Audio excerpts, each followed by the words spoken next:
Friends, Romans, countrymen, lend me your ears. Hi guys, it's MC Lars with another MC Lars podcast.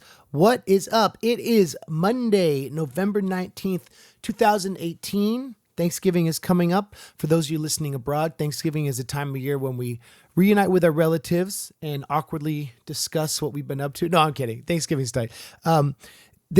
This year, it's been great. I just got back from tour. I finished a tour with I Fight Dragons, and yesterday I played a solo show in Washington, D.C., and I'm back home, and it's just been a really, really great year. I wanted to kick off this podcast with a poem by Emily Dickinson. You might know this poem. It's called I'm Nobody. Who are you? I'm nobody. Who are you? Are you nobody too? Then there's a pair of us. Don't tell. They'd advertise, you know. How dreary to be somebody. How public, like a frog, to tell one's name, the livelong June, to an admiring bog. And I think this poem is awesome because it kind of sums up what it feels like to be famous versus what it feels like to be content with a private life and a group of friends and people who you care about in the world and not worry about like the public conception. And you know, these days, brand awareness, brand leveraging, this and that, like is such a hot topic, so to speak. No reference to the intro music, of course. And it's a constant chase to try to, I guess you wouldn't say sell out because it's just selling. I guess 20 years ago, you may have called it sell out, but there's a moratorium on our attention, which Jesse dangerously talked about how Facebook stole everyone's attention away. And the real important stuff is the human element and, you know, the person-to-person connections. That's why the podcasting, this is such a fun, cool medium. And the reaction I've been getting from everyone has been really dope. And so my point is the people you meet in this life are the ones that are important to you. And the people you meet in unexpected places are the true gems. So a few years ago, Ash Wednesday and I played this punk festival, well, kind of like a DIY type festival right near Seattle. And they flew us up for that. And it was kind of cool. It was in the woods. It was like on a river. It was kind of like very hippie kind of vibe. But I saw this rapper in his band named Big O from Caldwell, Idaho. And I really was impressed by this dude's set. He was really nice. He'd emailed me earlier before about maybe doing some dates. And I talked to him after and like his band was awesome. He was really nice. And so Megaran and I took him on our national tour I think a year or two ago, and he brought it every night. His band was awesome. Shout out to Rob and Jeff and the whole crew.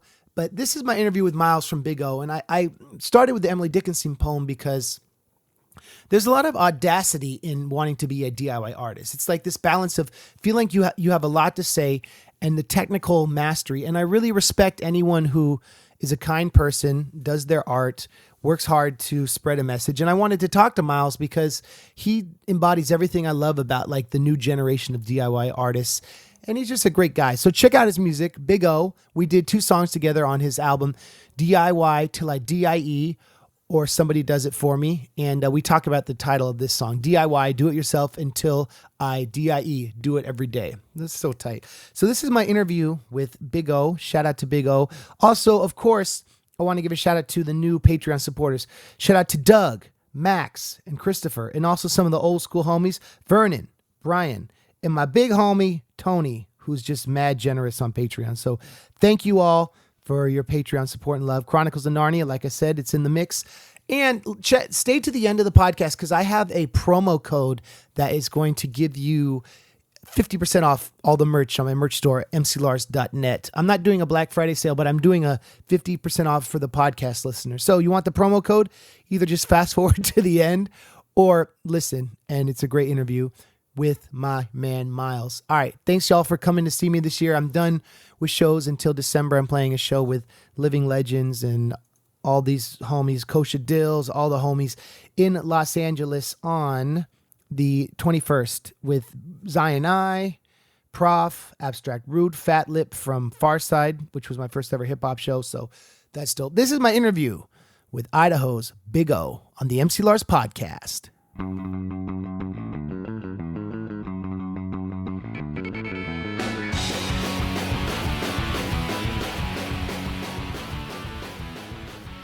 Ladies and gentlemen, welcome to another episode of the MC Lars podcast.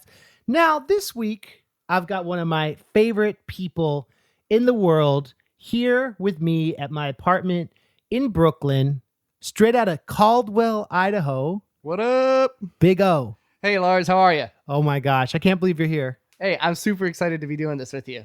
Here's some background for the listeners. So, it was summer of 2016. I was playing this festival called Van Fest, this DIY festival near Seattle. I had no idea what to expect. All right. So I'm walking around. It was like by this beautiful river. Like, you don't ever play shows that are in such a naturally beautiful place. Yeah, that place is great. And everyone's like, yo, you got to watch Big O. Yo, you got to watch Big O. And honestly, it wasn't like Woodstock in terms of attendance, but it was like Woodstock in terms of flavor. So I was there with my wife, Ashley. Back then she was just, we'd started dating, like we'd been dating about a year. And I watched your set and I loved it because it was edgy. It was energetic. You were funny. You were engaging. You had a great band and it was rap, but it was also like hardcore and like punk. And it was everything that I feel like I try to do with my music, but like in a younger, fresher way. When I met you, you were like really nice. I play with a lot of bands, and if I meet the people and they're not like humble and cool, I don't really mess with them. You know what I mean? For sure.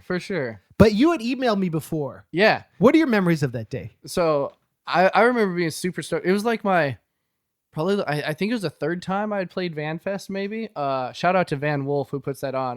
He's a killer dude. But I had been like an MC Lars fan for like a hot minute, since like probably like 06-ish. I think the first thing that I ever saw about your music was signing emo. And I was just like, this is actually really funny, which then led me to look into other stuff. I was like, oh, this is actually really cool. I've never really experienced anything like this. And like, I think I found that through like an old, like before they were hot, Gym Class Heroes, like link or something like that. And so anyway, I heard like, whoa, MC Lars is playing this. And I'd emailed you before like, hey, if you ever come through Idaho or the Northwest, like let's do a couple dates or whatever. And then I was like, oh, cool. MC Lars is playing this festival. And it's like somebody I've listened to for like over 10 years. That's cool. And like I messaged Van Wolf. I was like, hey, is this like real or whatever? Because like that name was just to put into perspective, that name was like almost a little bit too big for that festival. And so I messaged Van Wolf. He's like, yeah. And then the lineup came out a couple days later, and it was just like I was playing directly before you. I was like, whoa, that's super cool. Maybe we'll get a little bit of time to chat. And then like, oh, previously I'd seen you at Warped Tour too, but that was like, and we met for a second at Warped Tour, right? Yeah, in absolutely. Portland. No, it was in Boise. Oh, and the Bowling for Soup dudes were there too. They're watching also. Yeah. But that was That's really tight. cool. That's it. And Rest in peace, Warped Tour. and then I looked up during one of my songs, which is weird because I generally don't pay attention to what's going on during a set. And like you were watching my set, and I was like, oh, this is super nice of him. What a nice guy. And then I also remember Ash Wednesday was wearing this New York Knicks shirt. It was just like super cool and super retro. I was like, oh, these people must be really cool. And That's kind so of the nice. memory. Yeah. Thank you, Miles. So after that tour, we kept in touch, and like for the first time I'd ever had the opportunity to like take a newer artist on the road. So you were awesome to play. How many shows did we do? Like 20 or 30? I think we did 28 shows in like 32 days, I think is what it was. Across the US with you, me, and Megaran and your band. Yeah. And it was quite an experience because I think, well, I don't know. Was that one of your first big US tours? Yeah, that was my first like full US tour. Wow. And like, I'm just gonna brag to the listeners here on MC Lars for just a second. We had just played like a show with them at Van Fest. And I was talking to like my band afterwards. I was like, that is like one of the nicest people I've ever met. And I pitched to him real fast. I was like, this is my opportunity. I'm going to pitch like a business thing to him. I was like, hey, next time you guys come through, like I would love to do like 3 or 4 dates with you, like Northwest stuff. And you were just like, oh yeah. I'll shoot you an email soon or whatever. I was like, that guy was so nice. And I was like, he'll probably never email me, but that was super nice. And then I was sitting at home and I was on the back patio and like my phone went off and I looked at the email And you're like, hey, are you interested in doing some dates? I was like, oh, super cool. Like, you must be coming through Idaho or whatever. And then, like, you sent me a rough lineup of the dates. I was like, oh my goodness, this is like full US. This is like what I've been working for my whole like music career. This is unbelievable. So yeah, it's super, super rad. You guys worked super hard, and we played some songs together at the end of my set, right? Yeah, yeah. Which was really fun. Like being able to collaborate together. And then before that, we did a few songs on your last EP, right? Right, yeah. And so when did that come about? Before the tour? Yeah, so that was supposed to be released like 2 months before the tour.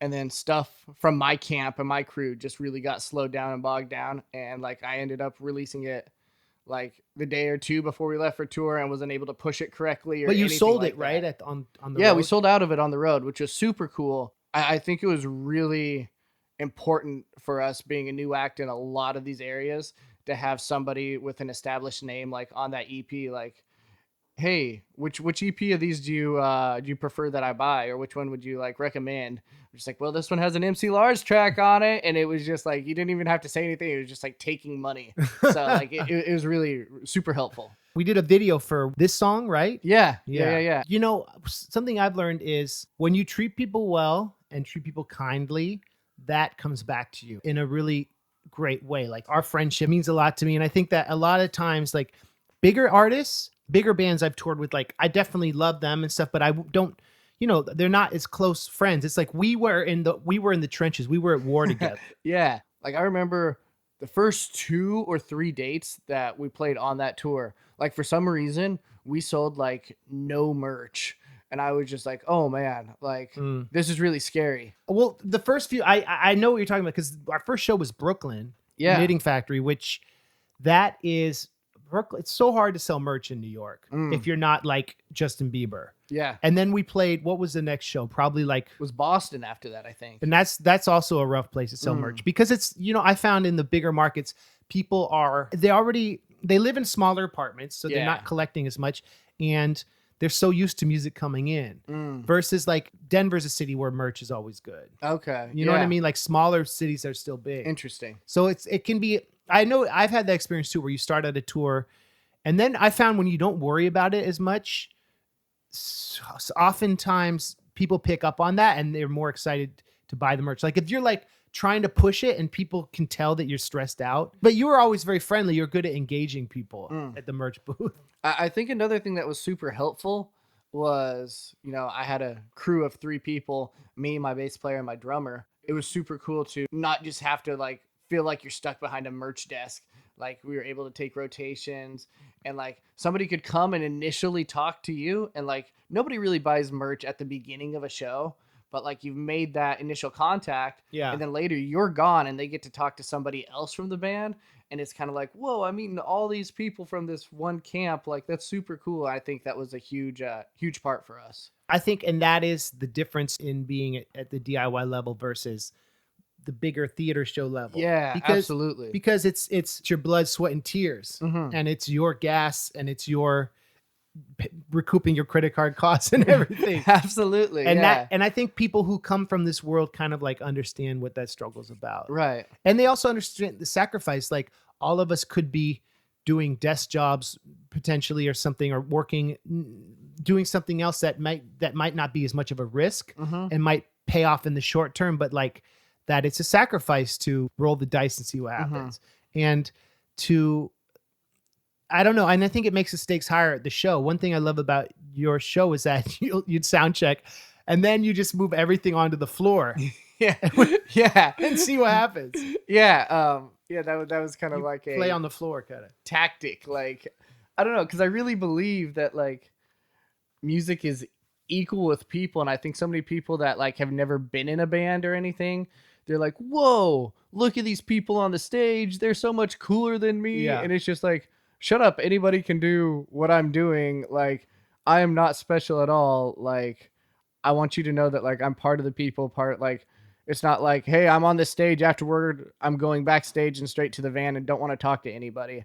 It's like the reason I'm doing this is because I want to like positively influence people, and I want to be able to hang out with people and meet cool people and be friends and stuff. So and maintain those friendships absolutely, online or real life. and that's probably like something that's so much different from like when you started making music. Is like social media is like so much bigger now, that like one thing that I've done is a practice that I make, and it's kind of a secret of mine, but after every show I'll go back to the event while I'm like laying in bed that night and just friends request everybody that went to that event. Oh, that's great. And that way I'm like connected, and it's not like a friend's request, let me abuse this. It's just like, hey, this is like my form of a newsletter now. And like, that's how I've been able to maintain friendships with people like that I've met once for like 5 or 10 minutes. And you get a nice message like, hey, you guys were cool. And it's not like, oh, I feel good about that. It's like, thanks. What are you up to tonight?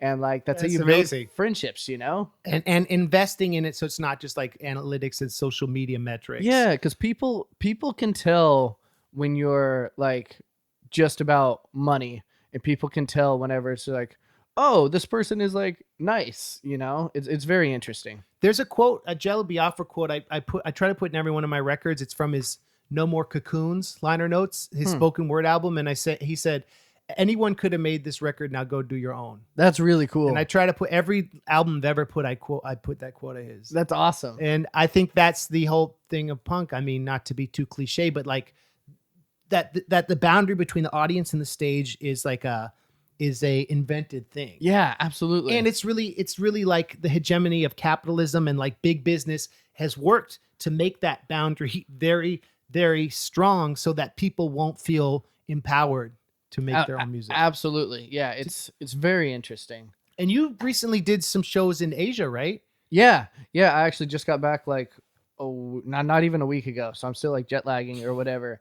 But I was super fortunate to be able to play this event called Asian Fest that happened at the Asian Games, which is like, I heard like the Asian Games is like, that's kind of cool. And then like, I didn't realize like it's actually a really big deal. And it's like the Olympic teams from all of the Asian countries competing.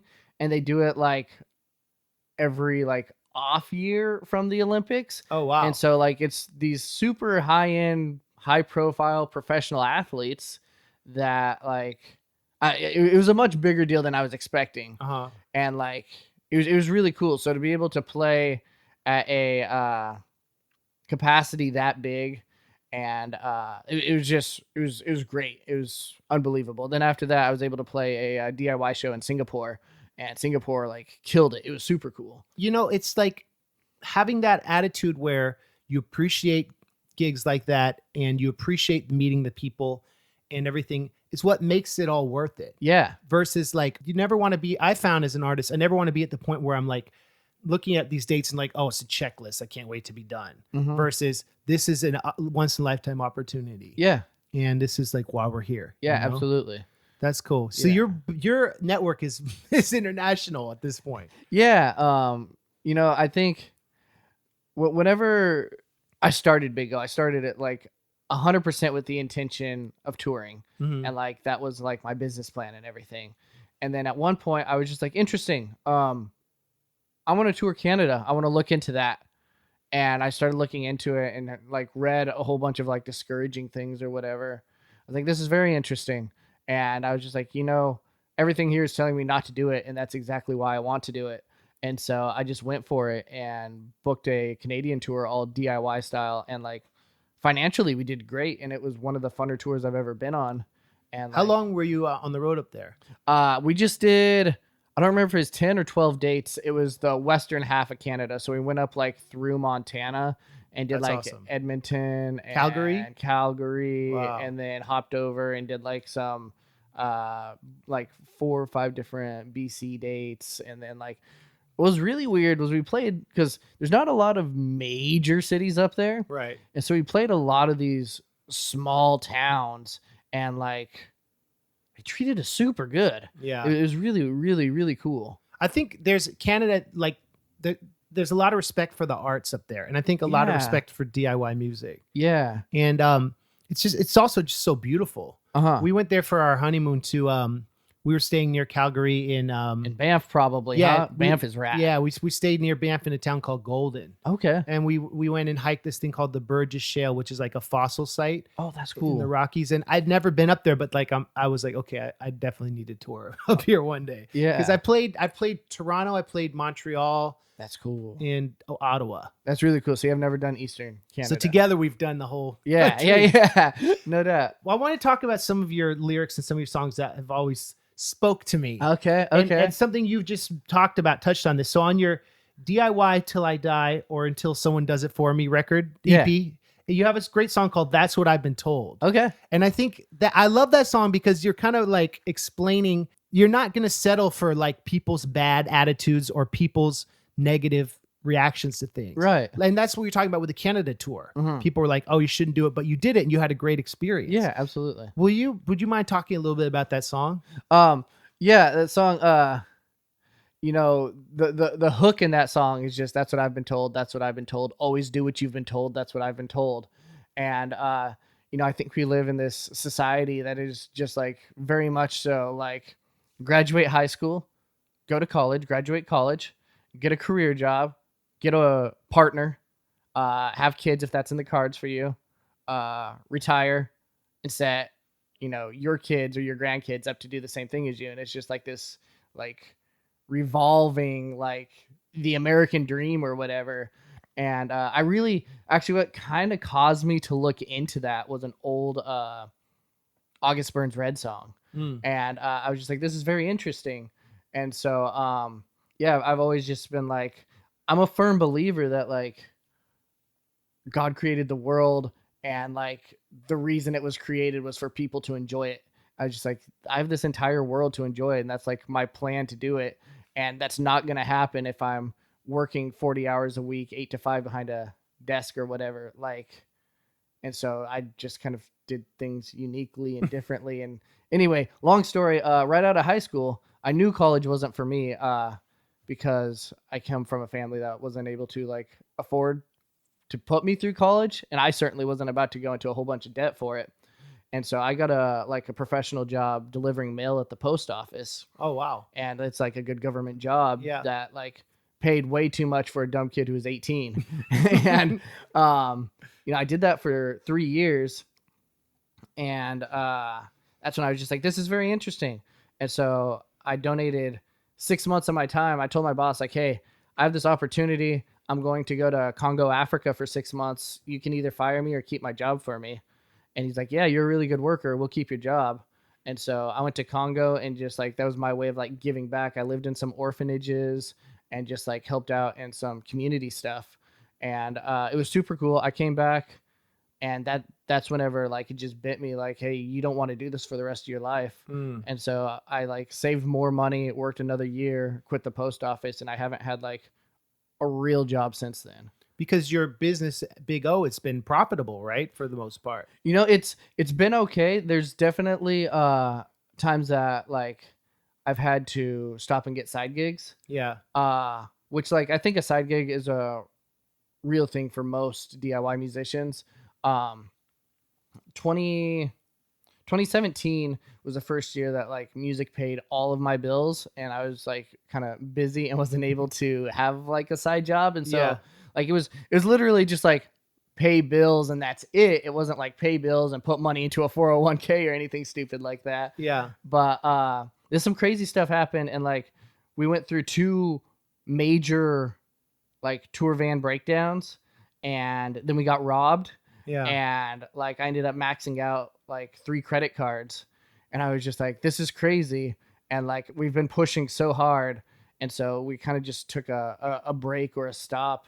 And you know, I've been driving Uber for the past few months. Oh, wow. Trying to get out of debt, and it's looking like hopefully by January I will be debt free again and kind of geared up, ready to go. And it's been a really nice break, because it was, I don't know, it was interesting always being on the go and kind of always feeling like, you know, you're one step closer to being closer to success, but never being there, like kind of like a constant failure type of mind state. And so to take a break from that and sit back and look things over, maybe like revamp some business structure, go over some ideas, and then to write some just fresh material has been killer. And so like it sucked. I wish I could have been on the road this whole time, but it's been great to be able to just take a break and kind of like rejuvenize my spirit, I guess. And I think that is, you hit on something interesting, that a lot of DIY artists get to the point where it is self-sustaining. You might not have that time to create new music, or to be like a spiritual person and think about, why do I do this? I know for me, like after I made my first record, my first official album, The Graduate, I was out on the road so much, and it took me so much longer to make my second album than I needed. And I think that like fans appreciate when you take time away, but I was, trying to pay the bills and like had debts, and it was kind of exhausting. And, but I think it's like things work out, and having side jobs can give you other ideas for songs. Yeah. Right? Yeah. And that's kind of how, that's what I've been told came about is, I knew I wasn't financially set up for a full US tour, and I could have made it, but like I try to be responsible financially. So I was like, I want to have a little bit of money put aside in case something crazy like I don't sell merch happens. And so as soon as you invited me on the road for that tour, I went and got a job installing garage doors. And so that I wrote the hook and like the first verse on the way to work one morning at like 5 a.m. Just like, realizing like I trade a third of my day, to work. And that's like a third of my life that I'm missing. Like that's insane to me, just to like make this money. And like, I hated that job, and my boss was a jerk. And like, it was just like, I wrote that song. Like, that's what I've been told, like go to work, live this American dream. It's one of your more narrative songs, because you start the day out waking up and talking about, God, I don't want to go to work right now. Right? Yeah. Because it's not like wake up, refresh. Like, what do I got to do today? It's like I totally have to like go pay the master right now, And like it was crazy. And that you were fixing garage doors, and that opened doors for you in your career. Yeah. You could then do the tour. Yeah, absolutely. And I think something else that we've bonded about, that I'll just bring up here. Like, I don't talk about this a lot, but you and I are both Christians. Yeah, absolutely. And you and I are both sober. Yeah. And I think like in a way that makes, well, I don't know. It's a big, I don't, really ever talk about this, but it makes me have faith that things will work out. Yeah. Even when things get rough. And I don't know, something I think we've bonded on a lot. Absolutely. And I think as soon as you take like, for me at least, as soon as you take religion aside from like a spiritual side or like a relationship with God, like it's something that is so real and so different. I had and have big issues with religion, and like to kind of step that all aside and be like, I believe God loves me, and that he's gonna help me work through things. I think that's the coolest thing. Yeah. Like the church itself generally isn't going to do that for you, and like it's going to be a whole bunch of people that let you down, because that's what people do. People, no matter what, will let you down. And like for me, God is always with me, and so like it's cool just to see that part of it. And you see that when you approach the road in that way, not what can I get out of this? It's what can I give back to this world? And absolutely. You talked about how like you felt like God put us here to make life fun. Yeah. And I agree with that. And that's the aspect of play and joy that is in punk. And I think if you look at like Jesus as a historical figure, he really was about breaking down boundaries and spreading a message, but not needing like Facebook to do it. Right. Yeah. And on top of all of that, like loving the people that are going through hard times and dealing with difficult circumstances. It wasn't like, you're in a weird spot, I'm going to avoid this. It's like, you're the type of person I want to be around. And it's just like, that is so rad. That's something you bring. And I think it's something I've tried to bring in, why I think like I've been able to do this for 15 years. Yeah. Because I have a lot of faith in, and also, and letting the fans know that we care about them, and that we are equal to them, Mm-hmm. and that we're very blessed that they're aware of us. Yeah, Right. absolutely. I wanted to share a story with the audience that it makes me like emotional, but it's a sweet story. A fan of ours told us this story before I went on tour with you, after I'd met you, that one of her favorite memories was it was New Year's Eve and you came up to her and her daughter and gave them a hug or something.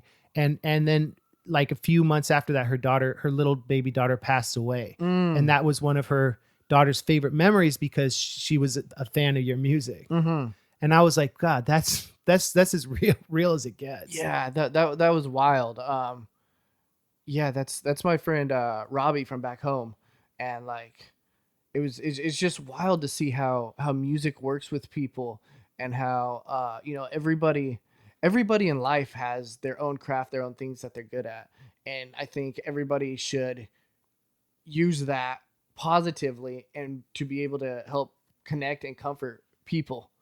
And I think music in that circumstance was like something that worked really well, and it's it's just wild to see that, like, musically, and I don't know about musically, but like people wise, I can influence anywhere from like a 5-year-old girl to like somebody who's in their mid 40s. Age doesn't matter, and where you're from doesn't matter. Exactly. That's also what I like about your lyric writing, because you say things in a surprising way. What I like about your lyrics is that they're very, and everyone listening, I encourage you to go to Big O's Bandcamp and check out his albums. But you say things in a clear way that always has a funny twist to it, or your flow is always like a little unorthodox and like different. And then listening to your progressions between your albums, like how your flow has gotten more intricate and your tone is like evolved. I feel like I'm similar to this. When people hear my music, I always want them to think, oh, I could do that. Yeah. And when I hear music, I'm like, I could do that. And I like it because he's telling real stories. That's cool. I appreciate that, Lars. and it's also like how you bring different elements and different genres. And okay, so I have a fan question for you. You say on your Bandcamp that the Northwest mixtape was your second record? Yeah. So where can people find you first? Because I couldn't find it online. It's gone. It was bad stuff. Like, literally, I was like, hey, I want to make hip hop, and I want to make hip hop, and I want to rip off Mac Miller. Rest in peace. Rest in peace. Yeah. Yeah, just passed. And real talk, if you struggle with anything addiction wise, like, look for help, or like just straight up message me anywhere. I'd love to either help you find help or help talk you through things. Like, addiction is crazy, and like it's so predominant through like the music industry, and people like, oh, that's music, that's not real life, and like it happens for real people too. And so if you like are struggling with anything, like, please contact me, and I know Lars is a great guy who will walk you through things too. And but anyway, put that all aside. Anyway, I'm sorry, where were we at? So what was the name of your project before the Northwest mixtape? Long Time Coming. Okay. And that kind of sits back from like, I listened to a lot of hip hop and rap back in like high school and before high school. Yeah. And I would write like really crappy stuff. And then right as I was graduating high school, I was in like this punk band and like really loved it. And we were a bunch of dumb high school kids who had no clue what was going on, and like had no concept or no idea, or never even thought about touring. It was just like, we want to make this music hard and like destroy stuff, and people will think it's cool type of thing. And anyway, after I left that project, a lot of time went by, and I was like, I really miss music in my life. And I was living in Oregon at the time, and I met this guy at a local show who was just like, hey, like, I have a home studio, just through chatting. I was like, oh, weird. I've been wanting to like mess around with hip hop. And so I went to his house after the show that night, and like we just put together, like, produced, composed, and recorded an entire song. Wow. And like it was wild. And had you written the lyrics, or you wrote them? No, I wrote them there. That's awesome. And I was like, okay, this is cool, let's go with this. So we did like 3 or 4 more tracks, put them together, called them like an EP or whatever. And that's how I kind of got my start into Big O. And that was kind of how I got my start into touring, because I toured a few of those songs right away. And it's just not quality music at all. At one point I was like, I'm just gonna have this up here for the memories. And then at one point I was like, I can't have somebody like accidentally finding this first. Sure. And so I've often thought about doing this super limited edition thumb drive that has everything I've ever done on it. Yeah. But I don't know. It scares me. I have about 4 or 5 older albums on Bandcamp that I keep private that I used to host there, but like I did in high school where, yeah, like it's a learning curve. And I think it's smart to try to put your best foot forward, but you got to start somewhere. People always, when young people ask me like, what advice do you have? I say, well, just write and record a lot. Yeah, you have to do it. That's the only way you're going to get better. Because everyone sucks when they start. Yeah, and absolutely. we all do stuff that still sucks sometimes, but like that's how you get the gold. Mm-hmm. That's what's great about the internet is that you can put things out and test the waters. Yeah. So is the version of Nothing Is the Same on the EP different from the single? No, not at all. It's the same song. I was super excited about that at first because I was like, oh, this is where I've always wanted to be musically. And then like after listening to it now, it's like I still have so much to go, but like it was a huge step in the right direction. I'm heavily influenced by like not sounding good. Like I'm a huge fan of like giving 110% and not stopping to think, oh, I should slow down or pace myself because it's gonna like the audio integrity is gonna be different. And to be honest, I still haven't been able to figure out how to capture my live sound on record correctly. And I think it hurts me a little bit, but no, that was a huge step for me. And it was kind of more, there was no hook in that. It was kind of just, I want to say it was one of my more punk songs. Yeah. And it's interesting. So if you guys get a chance to see Big O live, he has a full band and it's very much like a thrash kind of experience, but his stuff online is a little more chill. Yeah. And a little less abrasive. One day I feel like you'll be able to capture that live energy. Well, I prefer the live sound. I do. Yeah. I just haven't figured out how to capture that. I honestly think one of my biggest problems is a financial restriction because there's no doubt I could pay the right person to sound how I wanted to. Yeah. And I just don't have that ability right now. Do you record your band like all live for some of the live tracks? I think that's my answer because I've thought about that. I think if we could record stuff live, had a big enough space, big enough sound cancellation area, I think we could make it sound way more similar to what I want it to sound like. Yeah. But I just haven't had that opportunity yet. Maybe one day doing a EP of your favorite songs with your band, record it all at once and then overdubbing stuff. Yeah, that would be really cool. Saving up money from a tour or something. Yeah. To do it. Yeah, that would be super cool. A band that I'm influenced by super heavily is no longer a band. They were called The Chariot. Do you know The Chariot at all? Yeah. And I know they recorded like live and that's how they got their chaotic, nasty, dirty, just real sound. And so it's super interesting to me, something I've always wanted to do and just not been able to yet. In my time, I've rarely done that, recorded live stuff full with the band. It's something I want to do, like get a full EP of some of my favorite songs with a live band and no samples, you know? Interesting. That's super interesting because one of the things that I love about Big O is our tracks have digital electronic drums in it. And then we have a drummer that plays something different. So we have like this whole weird double percussion thing. And I think it's just chaotic. Super unique. Yeah, I like that a lot. Yeah. Right. It's like having 2 drummers, but one of them happens to be a digital. Yeah. And one of them is never off.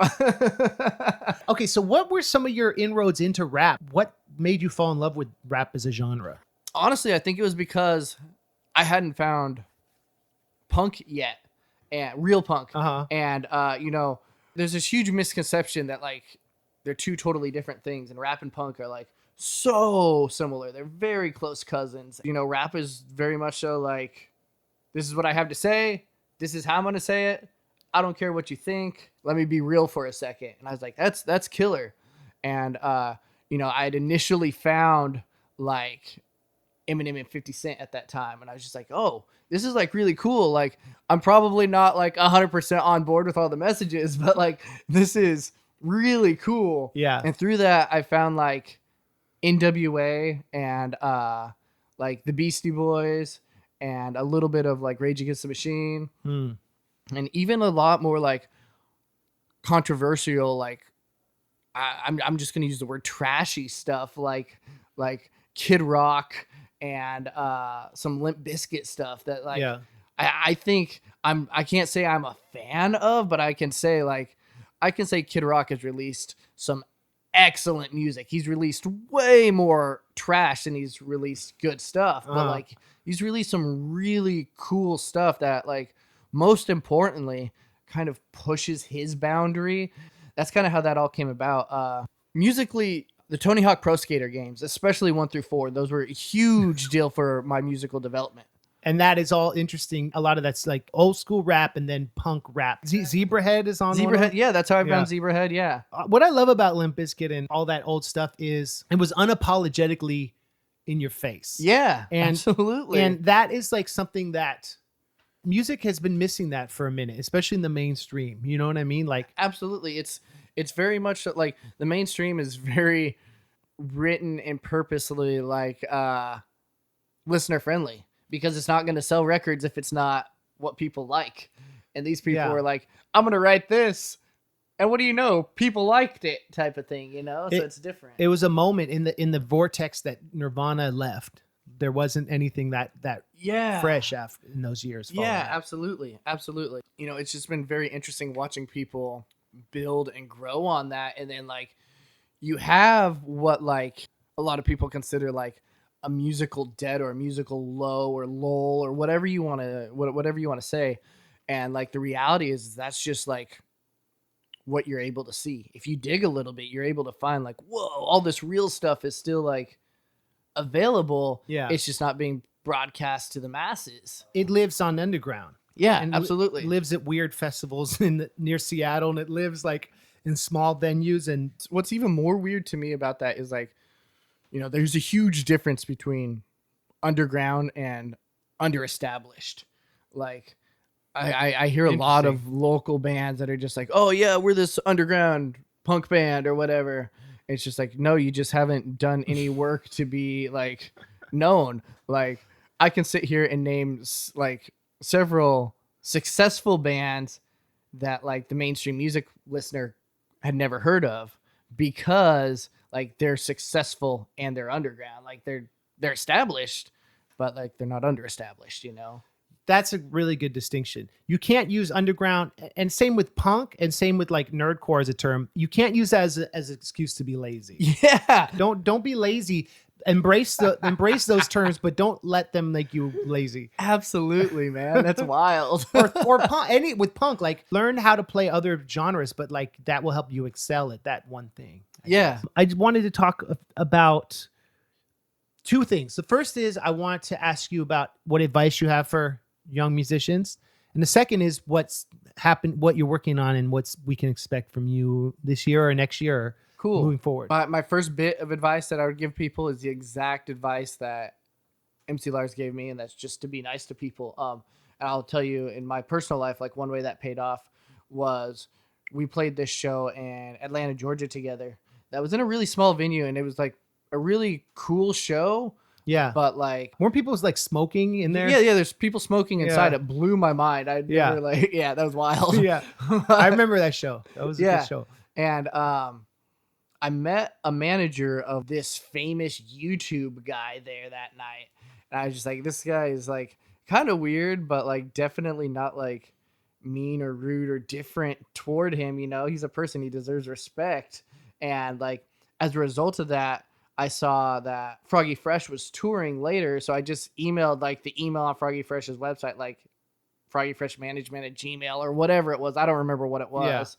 Yeah. And like the response is back, which is like, hey Miles, this is so and so, like I'm actually managing Froggy, we met in Atlanta, like would love to have you on a couple shows. I was just like, oh, weird, super small world. Like imagine if I would have been mean or rude to this guy. And like it came back and we did 4 dates with Froggy, and like they were just sellout shows and just like unbelievably cool experience. And so like that's all just strictly from being nice, has nothing to be with like being good or cool. Like it's just being nice, being friendly without wanting something from it. Absolutely. That was what people appreciate. My second piece of advice is like, just work hard. Like I cannot use the amount of words to describe like the amount of sacrifices that I have made personally.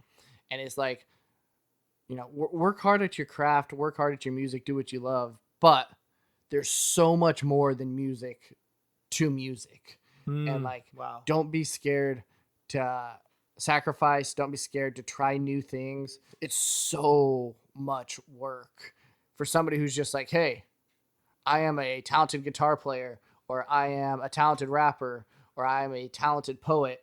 I can do this. It's like, no, you're wrong. If you want to spend the money and hire somebody to do all the work for you, like, yeah, you could probably do that. But if you don't have that large bank account behind you, like, you're going to have to work hard. Like, playing a couple local shows, like, that is a huge success for your first step. But, you know, pushing it farther is going to create so much more, like, work for you. It's a huge learning curve from being locally known a little bit to having online presence and touring nationally, internationally. Right? I think my second tour, I think it took me like 4.5 months to book like 10 dates that you booked yourself. Yeah, and lost money on. Like, yeah. If you look at like the amount of work, the amount of money put in, and like the payoff, and like what's wild is like I wouldn't have it any other way. I learned so much from that, and like I can sit back and look like the times that I invested money, I lost money, and then like I broke even one time. I was like, whoa, this is so cool. And then like I remember one time I was like, whoa, like I also didn't really work the last couple months, and like it's like I made a little, like it's wild. So yeah, it pays off. Like it doesn't always pay off, but it pays off. Like I don't know what the word is. Like, well, that's kind of the tongue-in-cheek title of your last EP, right? Yeah, absolutely. Do it yourself, or at least until someone does it for you. Yeah, and like was DIY Till I Die. Yeah, DIY till I die, or until someone else does it for me. Yeah, and like the reality is like the DIY is obviously like, well, what's that fancy word for like DIY? Like means something? Is that like not an acrostic, but like abbreviations, I guess. Yeah, but, yeah. Like DIY is obviously like do it yourself. Yeah, but like there's periods after the letters on the word die, DIE too, and like the DIE stands for do it every day, and it's not like, hey, I feel like being a rapper today, and tomorrow I'm gonna do something different. Like do it every day. Like it's got to be a habit. It's a lifestyle. If you want it to be something that's like gonna happen, like it's got to be real to you, and like it's never gonna be real to anybody else until it's real to you.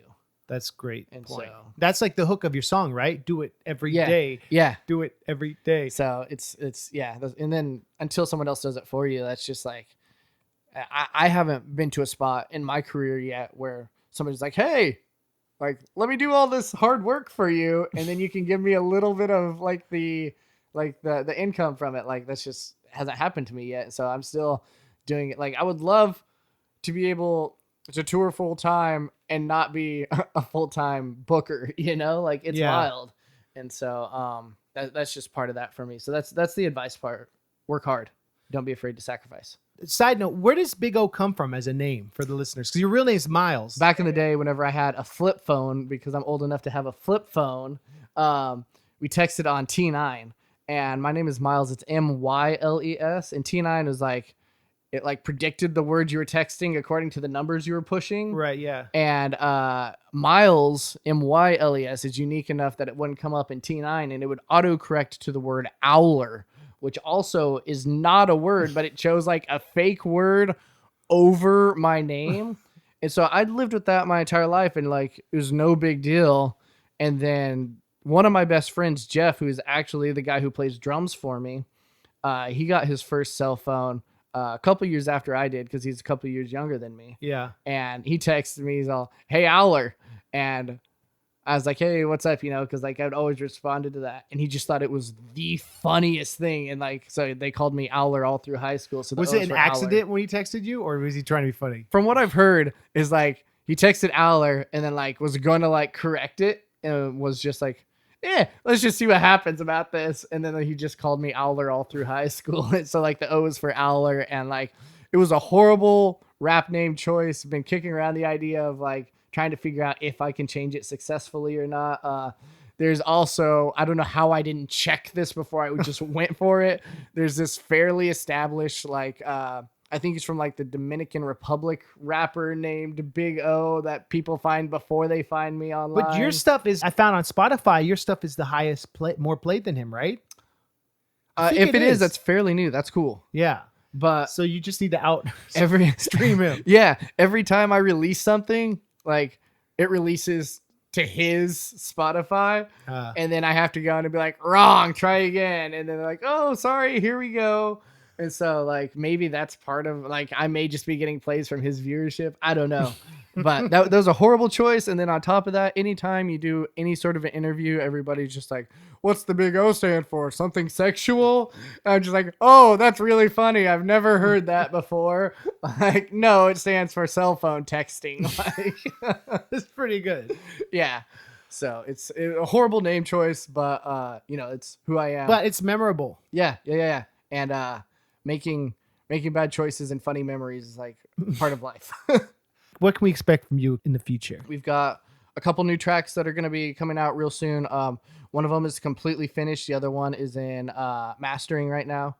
That's another big step for me. I've always just done super crappy mixing with no mastering. And, this is the first time I've invested into mastering, and I think it's paying off. Went through a different guy to record, and I'm very stoked about how things are sounding that way. And so we got a couple new tracks coming out. We're going to release them both with music videos, which is also kind of a bigger step for me.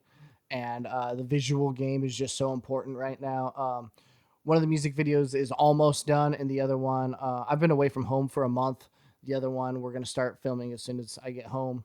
And, I'm not quite sure how I'm going to go about releasing them yet. I want to release them like fairly close to each other in time and just kind of hopefully build a small swell or a small wave to ride for a little bit, because then the reviews and the press will come in on it.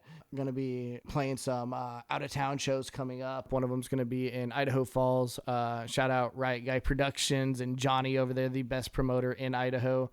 Stoked to be playing that. And new music coming soon. Like I said, it's been a hot minute. Took a little bit of time away from social media. Doesn't mean that we quit. We've been working hard the whole time, being able to play international shows in that time, writing new music, recording. It's all super exciting for me, and to just kind of be like not stressing out about things and enjoying and relaxing life and like having a good life. So that's how you make the best music. Yeah, for sure.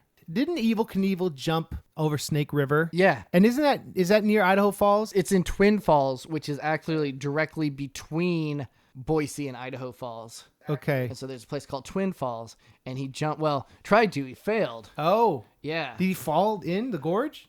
Yeah, but he had a parachute, he wasn't jumping it on a motorcycle either. It was some weird jet car mini airplane that they made that launched like straight up.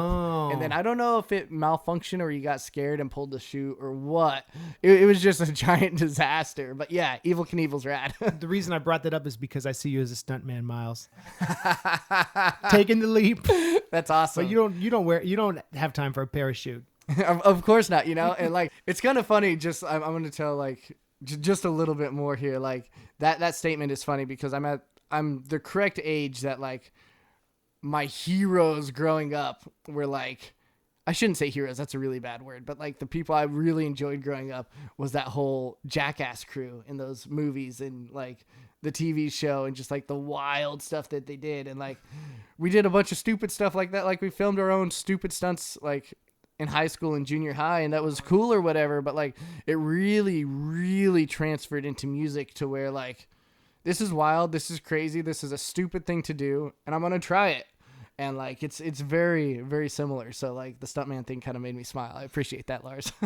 You don't achieve anything if you don't take risks. So yeah, good call. bigomusic.bandcamp.com for music and merch. I also have a website that is iambigo.com. Our collaboration is the first thing up on here. Yeah, absolutely. So go to www.iambigo.com. Check out that music video Lars was talking about. Check out the couple songs we did together.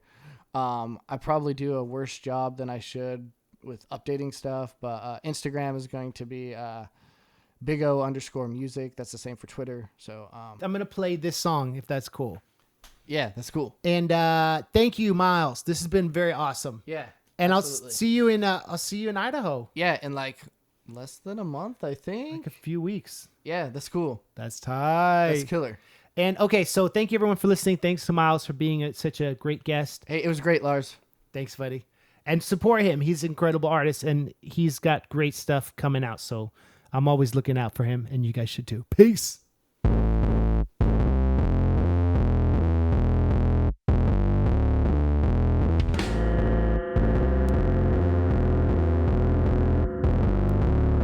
I got a chip on my shoulder, but I've been getting much bolder. I've got words coming out the way I wanna say with no delay. I portray what's on my mind today. Black and white, there ain't no gray, no confusion. I'm straight shooting, working hard is what I'm doing. Can I have your attention, please? Don't ever tell me that I can't do it. I'ma get to work and then I'll prove I'm tired of everyone doubting me. I'ma do what I need to do to be me. I've been working my tail off for 4 years. I've been doing what I can to get me here. Don't tell me that I don't belong right here. You see these eyes? I know no fear. I work real hard. I give my time. It's DIY until I die. Do it every day. Do it every day. DIY until I die. Independent, open eye, clear vision on a mission. What I do is my decision. Do it every day. Do it every day. DIY until I die. Do it every day. Do it every day. DIY until I die. This song goes out to those who wouldn't book me. This song goes out to those who underpaid me. This song goes out to those who never believed in me. This song goes out to those with negativity. This song goes out to those in my hometown who never been to a show to ever see my live sound. This song goes out to locals not sticking around. This song goes out to suckers just like this. This verse is not my final. Still look up to my idols. They gave me inspiration when I felt so suicidal. Tendencies to rise against anyone back in the scene with a negative approaches. I'm still living my dream. I still represent the Bay like Steph Curry. Here's the remedy. Down on Greenpoint Ave, I'm blasting the dead Kennedys. You haters are Fugazi. I make it rain like Slayer. Still a minor threat, even though this G is major. And I see the earth in crisis. I'm sick of it all. When I see the youth today on their iPhones at the mall, I just wanna pierce the veil, only for a minute, man. I've always been a misfit since I toured with Simple Plan. So Miles, here's a tip. Keep grinding, it will happen. You spend your mornings rapping, they spend their weekends napping and trapping. Well, not really, but the Facebook game is solid. I'd rather spend my day with a coffee reading Ovid.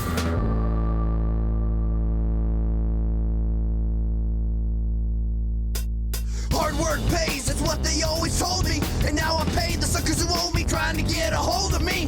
What am I supposed to do about that? How am I supposed to react? Should I smile, ignore the fact to come back? No, no, no, I'd rather eat a sucker, kill a sucker dead. Eat a sucker, kill a sucker dead, kill him dead. This song goes out to those who wouldn't book me. This song goes out to those who underpaid me. This song goes out to those who never believed in me. This song goes out to those with negativity. This song goes out to those in my hometown who never been to a show to ever see my live sound. This song goes out to locals not sticking around. This song goes out to suckers just like them. Yo, that was tight. That was tight. Check out that song. We did a video for that song, and it's me holding up like the list of the hardcore bands I reference and dropping them. My friend Nicole Mago shot that, who also did this Don't Be a Cyberbully video, my parts at least. The promo code is podcast. Surprise! If you go to mclars.net and fill your basket with that flavor of merch, just put that in the end, podcast, and you'll get 50% off, which is pretty good. There's a lot of good stuff there, and some shirts. Actually, all those shirts I'm not reprinting, except like the classic Run DMC shout out parody logo, which is, you know, one of my original designs. All the rest though, it's the final run. So check that out. Big O opened for Frontalot, Schaefer the Dark Lord, and Megaran and me, English major, in Boise at this place called the Funky Taco. And there was like a restaurant with a tier with stage that was like hung over the restaurant. And it was definitely like a unique setup, but Big O brought it. They kicked the night off, and he came out and his band played some songs with me. It was really good to see him, and it's kind of dude I wish I could see more, you know, him and his band. But we're homies for life, and that's the cool thing about the music business and media and this interconnected world, and all of you listening. We're all really having a similar experience. We just aren't in the same place, but we can remind each other that life is good. Speaking of life being good, on tour with I Fight Dragons, I got to spend 2 hours with the dude who created Roger Rabbit and who wrote the books that Disney optioned for the movie, and a lot of the dialogue and, you know, the characters in the story. Like, the movie is a little different from the book, but it's the same rabbit and it's the same world. And Gosh, next week is my interview with Gary K. Wolf. So don't sleep on that because I can't believe like that I got to hang out with him, and that dude was so awesome. And I definitely marked out, to use a wrestling term, but I kept it real chill. But I'll talk more about that. But next Monday, that'll be out. I'm thankful for you all. Thank you again for your love and support. Narnia Raps coming on Patreon. We got 3 more, and that's all. Shout out to I Fight Dragons. All right, guys, have a good week. Thanks for listening. Bye.